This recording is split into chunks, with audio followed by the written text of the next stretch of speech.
Okay, so we will begin. Now, see, today we are going to study about Plato's Republic. Before that, we will, go through the biography of Plato and what was the reason to compose a republic. Okay, it should be the republic. Okay, I will change that later on. All right, so this is very important. So let's just quickly revise what we have studied so far. We have studied about the literary criticism, the reason to study literary criticism, right? We have we have read a few definitions, right, either of Eliot or Steinert and others, right? I have recorded that video too. You can just, go through all that, okay, and just revise it if you haven't composed your notes, right? So just revise it, watch that video, revise it, and compose your notes, and revise and revise and revise. Okay, so revision is the key. All right. So yes, so we have already studied all that why literary criticism is important. So we are going to study about Plato first. That who exactly was Plato? So Plato was born in 1428 BC. Okay, and he lived until 347 BC.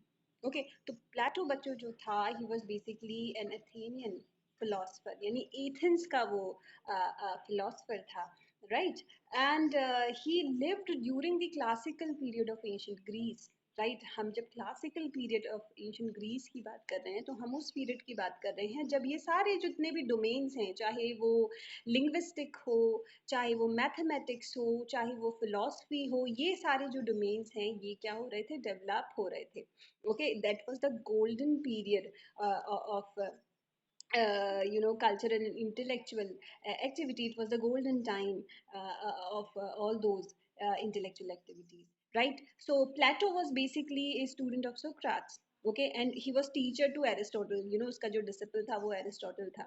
तो तीनों ही ये जो philosophers हैं बहुत ज़्यादा Socrates हो वो प्लेटो हो चाहे वो Aristotle हो these three figures they are very important very prime figure very influential figure in English literature okay तो प्लेटो की हम बात करें तो हमने कहा था कि 1428 में बेसिकली ही वाज born और he laid the foundation of Western thoughts basically he founded the academy in Athens. This was one of the very first institution of higher education in the Western world. Okay, and as a philosopher, he is considered the first literary critic in Western tradition. And जितने भी इसके critical perspectives हैं बच्चों poetry पे या arts पे ये particularly किस पे फोकस करते हैं पर्टिकुलरली किन वर्क्स में पाए जाते हैं रिपब्लिक एंड आयोन में राइट और भी कई सारे इन्होंने वर्क्स लिखे हैं लेकिन जो प्राइम इनका जो पर्सपेक्टिव है पोइट्री और आर्ट्स पे क्योंकि हमारा फोकस पोइट्री पे ही है हमारा फोकस आर्ट्स पे ही है बेसिकली हमारा फोकस पोइट्री पे है तो जो दो पर्टिकुलर वर्क बहुत ज़्यादा इंपॉर्टेंट हो जाते हैं इस रिगार्ड में these are the Republic and Ion right and जिस टाइम पीरियड में जिस क्लासिकल पीरियड में Plato he lived this was the time of remarkable intellectual and cultural achievement ये जो एरा है particularly fifth and fourth century BC का it was marked by the flowering of it was the flowering of philosophy. It was flourishing philosophy, arts, politicals, and science in Athens. Okay, so this was an age of intellectual growth and expansion. Okay, so this led the foundation of much of the Western thoughts. और उसकी जितनी भी writings हैं, right? His writings they was influenced by his experience in Athens. Athens basically क्या है? This is a city state.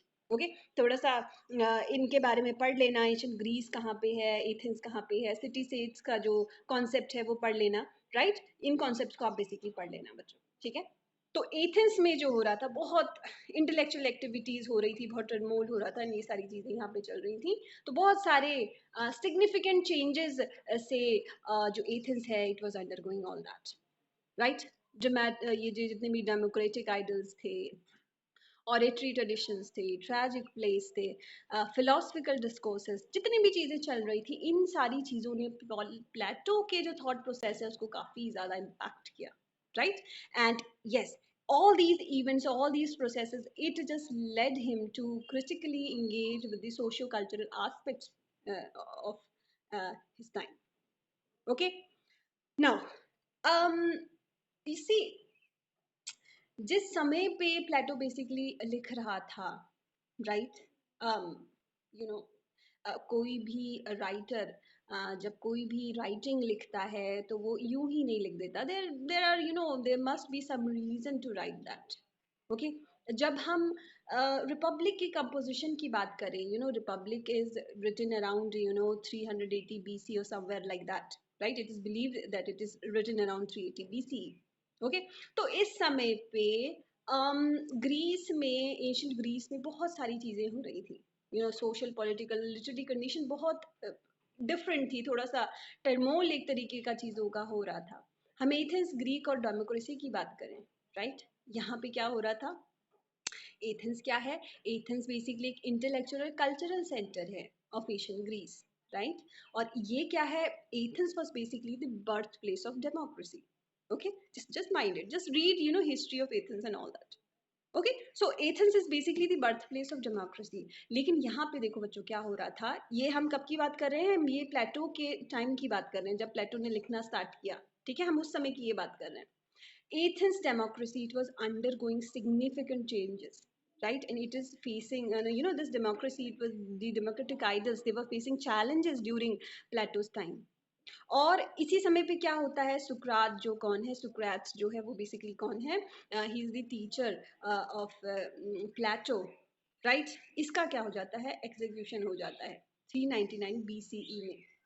Okay, तो ये जो इसका टीचर है, ओके, ये जो एग्जीक्यूशन है बेसिकली, इस एग्जीक्यूशन ने क्या करा था? It rise question about the nature of justice and role of philosophy in society.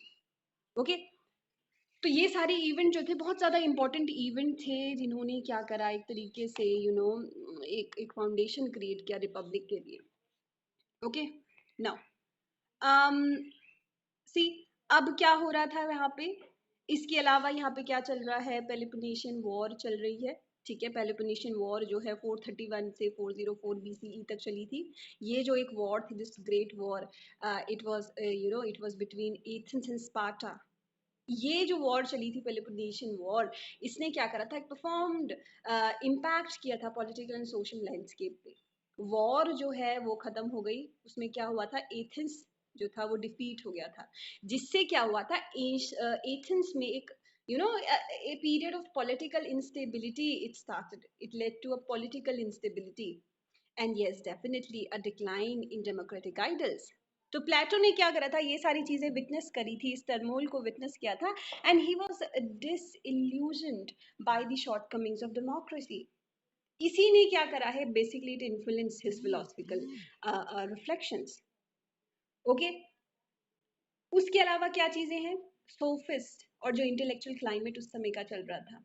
Sophist जो थे वो इन्फ्लुएंशियल इंटेलेक्चुअल थे, इंटेलेक्चुअल्स थे कब? जब प्लेटो के टाइम पे, राइट? ये जो सोफिस्ट थे, they were very skilled in, you know, rhetoric, and they taught persuasive argumentation.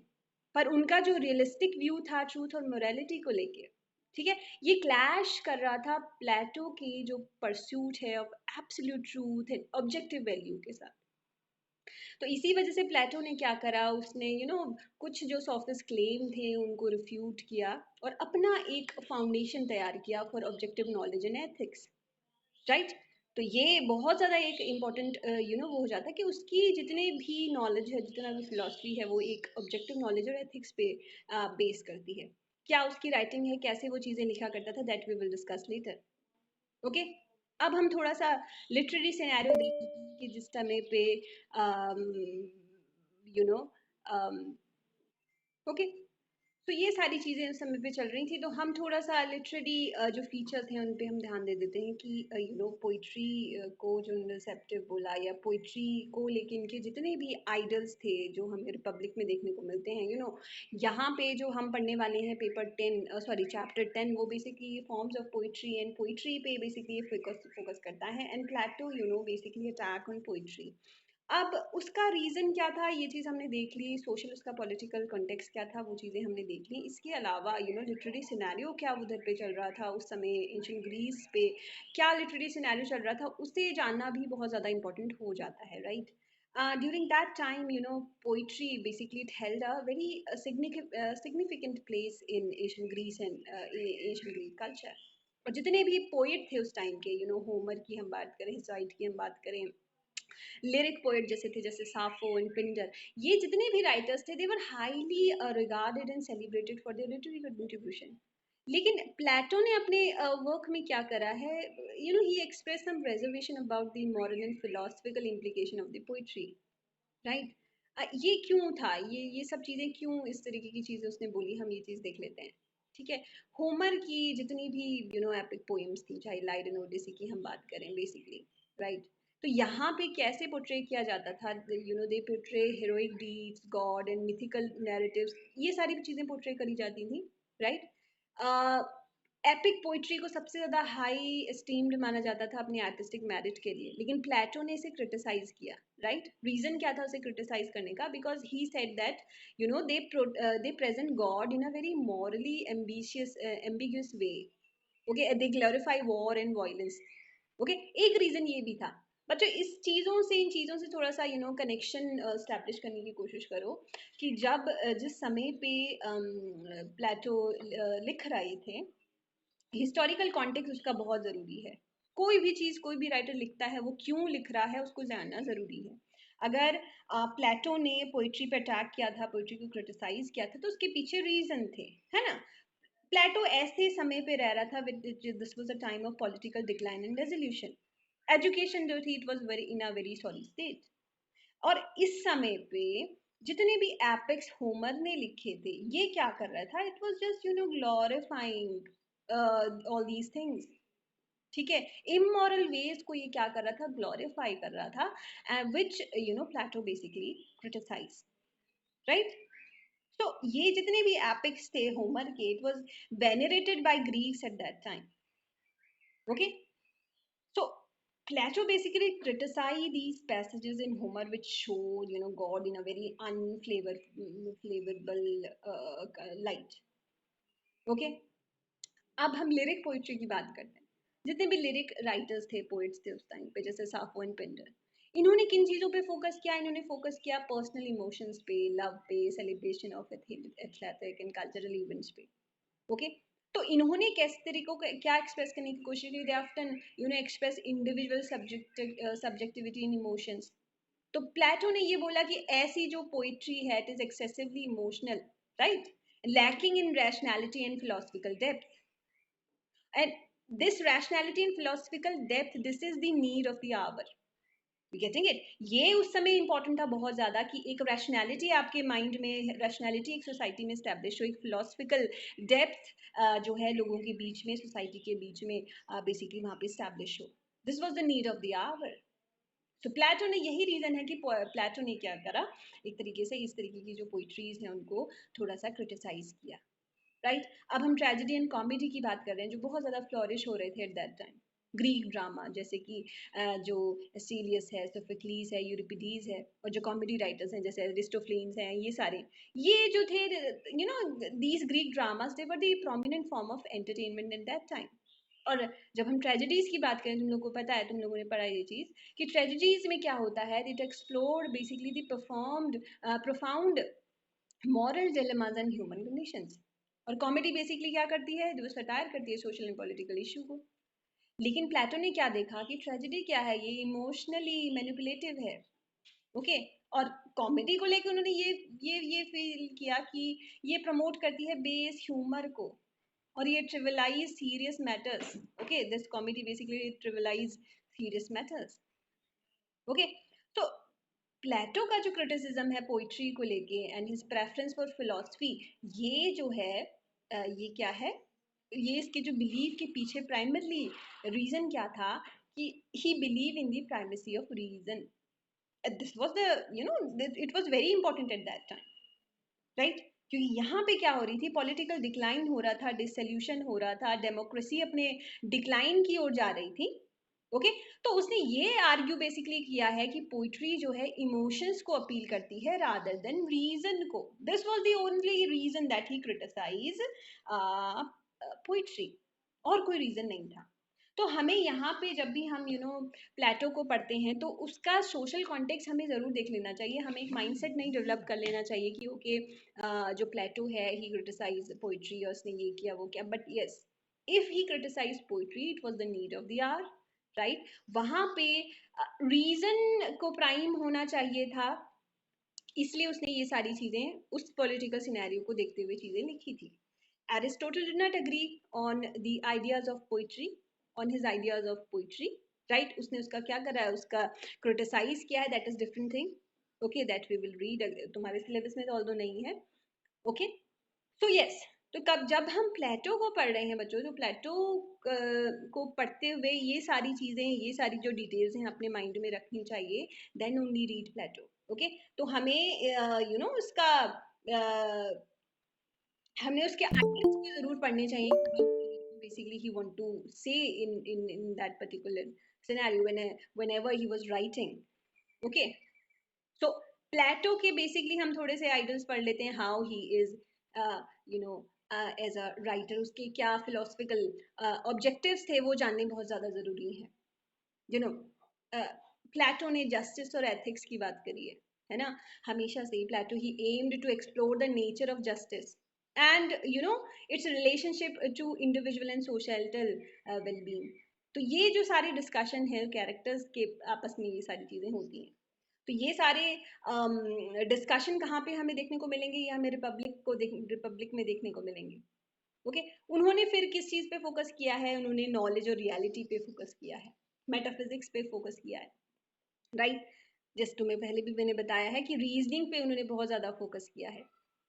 Okay so he sought to establish a foundation for objective knowledge and universal truth by introducing the theory of forms, right? इसकी जो theory है वो किस पे focus करती है, basically abstract concepts पे, जैसे justice and beauty exist as a eternal and unchanging form separated from physical world. इस तरीके की जो उसकी थ्योरीज हैं वो उन पे फोकस किया करते थे. ओके और एजुकेशन और फिलोसफिकल रूलर्स पे इनका बहुत ज़्यादा फोकस था. वो उन्होंने ये चीज़ एम्फोसाइज करी है प्लेटो ने, that importance of education in shaping virtuous individual and creating a just society, that education is very important. और उस समय पे एथेंस में क्या हो रहा था कि बेसिकली एजुकेशन जो थी अपनी बहुत ही ज़्यादा सॉरी स्टेट में थी, बिकॉज पॉलिटिकल टर्मोल यहाँ पे हो रहा है, पॉलिटिशियन वॉर चल रही है, वहाँ पे एथेंस की डिफीट होती है. तो यहाँ पे एजुकेशन जो है एक प्राइम फोकस नहीं रह जाता है, राइट? तो प्लेटो ने उस टाइम पे एम्फसाइज किया कि एजुकेशन की इंपॉर्टेंस बहुत ज़्यादा है. और जिस तरीके की एजुकेशन उस समय पे एथेंस पे दी जा रही थी, हमने देखा था है ना कि जो करिकुलम था उसमें ये पोइट्रीज वगैरह पढ़ाई जाती थी, एपिक्स पढ़ाए जाते थे. तो उसे लगता था कि ये जो एजुकेशन है उसमें फिलॉसफी बेसिकली इंट्रोड्यूस करवाई जानी चाहिए, ताकि क्या हो, विजडम और मॉरल इंटीग्रिटी प्रोड्यूस हो. और ये जो विजडम और मॉरल इंटीग्रिटी है ये रूलर्स के लिए भी इंपॉर्टेंट है. ओके जो रूलर्स हैं वो भी फिलोसफिकल होने चाहिए, उनके अंदर रीजन होने चाहिए. ओके तो यही प्लेटो के व्यू थे, that education basically it involve the cultivation of both intellectual and moral virtue. this is the reason that he emphasizes on the importance of education, right? So yes, this was the thing. And yes, अब सुकरात जो Socrates है, जिसको सुकरात भी बोलते हैं, Socrates का जो influence है बहुत ज़्यादा है प्लेटो के ऊपर, right? So he basically employed the Socratic method of to engage readers in critical thinking. अपने रिपब्लिक में से Socratic method को यूज किया है. क्या मेथड उन्होंने, Socratic method है क्या बेसिकली? Socratic method में क्या होता है, there is the dialogues, you know, dialogues form में एक question put up होगा, एक question would be put forward in front of an audience, और उस question को answer करते हैं कैसे, एक dialogue form में. तो जितने भी characters हैं they are engaged in dialogues, you know, how they engage, they are engaged in a dialogue form, questioning and dialectic, you know, descending various claims and challenging each other's belief. So this method basically prompt reader to examine their own assumption, right? And they actively participate in the philosophical inquiry presented in the dialogue. All right. So this is the thing, right? Now let's just read about, you know, the Republic. So this Republic, this was, as I've told you, it is written in the form of Socratic dialogue. It was published in 380 BC. It was one of the most you know, influential and work of philosophy and political theory. अब सबसे पहले हमें ये जानना बहुत ज़्यादा ज़रूरी हो जाता है, ये रिपब्लिक है क्या. बेसिकली जब रिपब्लिक वर्ड आपके माइंड में आएगा, ये टाइटल का क्या मतलब है. Republic basically it implies a focus on the concept of a ideal state, right. एक आइडल स्टेट या फिर एक जस्टफुल सोसाइटी की बेसिकली बात हो रही है, उसी को हम क्या बोलते हैं. This term republic, it comes from the Latin word res republica. इसका क्या मतलब होता है, public thing or a public affair. So in Plato's dialogue, the Republic, right, the primary focus is on the exploration of justice, governance, right, and the characteristics of an ideal society. एक जो ideal society है बच्चों, वो कैसी होनी चाहिए, वो idol society basically उन कैरेक्टरिस्टिक्स के आगे पीछे ये पूरी बुक जो है वो फोकस करती है ना. यानी कि जस्टिस सिस्टम कैसा होना चाहिए, गवर्नेंस कैसी होनी चाहिए, क्या ऐसे कैरेक्टरिस्टिक्स हैं जो एक आइडल सोसाइटी की नेसेसिटी हैं. Republic basically focus on all that. This is a discussion, basically a dialogical discussion on all these characteristics, right. अब देखो, जब हम रिपब्लिक टर्म को यूज करते हैं, ओके, तो ये क्या सजेस्ट कर रही है, it concern with the organisation and structure of political community. Again Plato ने क्या एग्जामिन किया है, examine different form of government and he seeks to establish the principle and foundation of an ideal state. तो ये जो title है बच्चों, ये इंडिकेट करता है the dialogue, you know, aims to provide insight into the nature of you know, governance. Okay, role of individual क्या है within society and what are the various conditions which are necessary for a just and well ordered polity, right.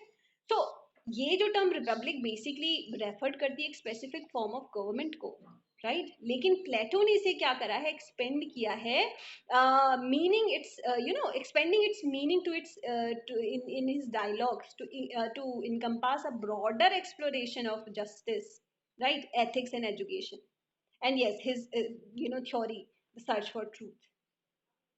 So the title basically it signifies the overarching theme of the work, as Plato seeks to create an intellectual blueprint for an ideal society. Okay, और ये जो ideal society है, it will be governed by justice, guided by philosophical principles. You getting it? So this is the thing, right? So यही एक reason है इसका जो title है वो बहुत ज्यादा इंपॉर्टेंट हो जाता है. तो जो टाइटल ही हमें, यू नो, कुछ few, it is providing us with few ideas that क्या उस पूरे, यू नो, चैप्टर्स के अंदर होगा, क्या उन चैप्टर्स के अंदर होगा, क्या उस बुक में होगा basically, right. So this book basically it is written in 10 books, you know, ये separated है, ये जो एक particular publication है 10 books में divide है. हमारे लिए जो important book है it is only the 10th book, right. वही हमारे लिए important है, ओके. और जो कैरेक्टर्स हैं, हम थोड़ा सा रिपब्लिक के कैरेक्टर्स देख लेते हैं. ऑल्दो कैरेक्टर्स हम लोगों के लिए इतने इंपॉर्टेंट नहीं है, कैरेक्टर्स की इंपॉर्टेंस वहीं पे है जहाँ पे बीच में डायलॉग्स हो रहे हैं. देखो ये जो पूरा रिपब्लिक है ये एक डायलॉग फॉर्म में है. आप जब इस बुक को पढ़ेंगे, यू नो, हम लोग जब इस बुक को पढ़ेंगे, इस you know, I will share the PDF. Okay, जब हम इस बुक को पढ़ेंगे then you will find it out that, you know, all those all that book it consists of dialogues, ये जो मेथड था ये सुकरात का बेसिकली मेथड था. सॉक्रेटिस ये मेथड अप्लाई करते थे. वो क्या करते थे that he used to stand in center, okay, and he used to recite some questions, some philosophical questions. और वो चाहते थे कि जो ऑडियंस वहाँ पे हैं वो उन क्वेश्चंस का एक लॉजिकल जवाब दे. फिर वो अपने अपने आइडियाज उन आंसर्स में इंक्लूड करते थे एंड इस तरीके से कन्वर्सेशन चलता था. तो वही जो बेसिकली फॉर्म ऑफ कम्युनिकेशन है, वही जो फॉर्म ऑफ डायलॉग्स है, वो ट्रेडिशन बेसिकली प्लेटो ने अडॉप्ट किया है. राइट वो जो सॉक्रेट्स का जो मेथड है philosophical inquiry का, how he used to engage in conversation, in dialogue to explore various philosophical concept. यही कॉन्सेप्ट बेसिकली प्लेटो ने क्या करा है अपने अपनी रिपब्लिक में अडॉप्ट किया है. ओके रीजन क्या है इसे अडॉप्ट करने का? ये जो लिटरेरी फॉर्म है इससे क्या होगा that it will provide us, it will present different perspective, okay, and challenge the conventional जो विजडम है इसके लिए. Okay so this is the reason it was very important. Okay so see, let's discuss the dialogues and then we will end the class today. Okay quickly हम देखते हैं कितने characters, sorry not dialogues, characters. हम देखते हैं कितने characters basically Republic में है. Okay सबसे important जो character इसमें है that is Socrates, or he is the main character in the dialogue. तो जितने भी प्लेटो के, see प्लेटो डायरेक्टली इन्वॉल्व जो है वो नहीं.